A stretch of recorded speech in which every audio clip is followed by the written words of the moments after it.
ওর আমার চোখের সামনে থেকে সরা, ওর দেখে আমার অবস্থা আরো খারাপ হইতেছে। দেখেন, আমি জানি আমি যা করছি এটার পর আমার উপর রাগ করাটা খুব স্বাভাবিক, কিন্তু আমার কথাটা একটাবার শুনেন, তারপর যদি আপনার মনে হয় আমার উপর রাগ করা উচিত তাহলে রাগ করেন। দেখে আমার রাগ উঠে গেছে, ওর কথা শুনলে আমি অজ্ঞান হয়ে যাবো। ওরে সরা সরা। একটা বার শোন, একটা বার শোন। একটাবার শুনুন। আমার নাক কান গলা সব বন্ধ হয়ে গেছে। বন্ধু বলেন, শুন বন্ধু বলেন, বল। কিভাবে বলবো আমার কষ্ট, মনে করলে চোখে পানি চলে আসে।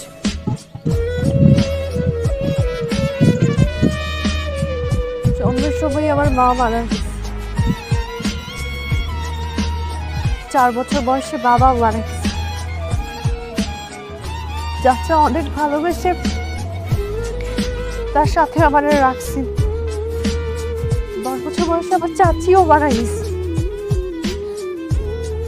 তারপর চাচা নতুন একটা বিয়ে করছে, শুরু হয়ে আমার উপর অত্যাচার। যে বয়সে আমার স্কুলে যাওয়ার কথা, বন্ধুদের সাথে ঘোরার কথা, ওই বয়সে আমার উপর শুরু হইল চাচির অত্যাচার।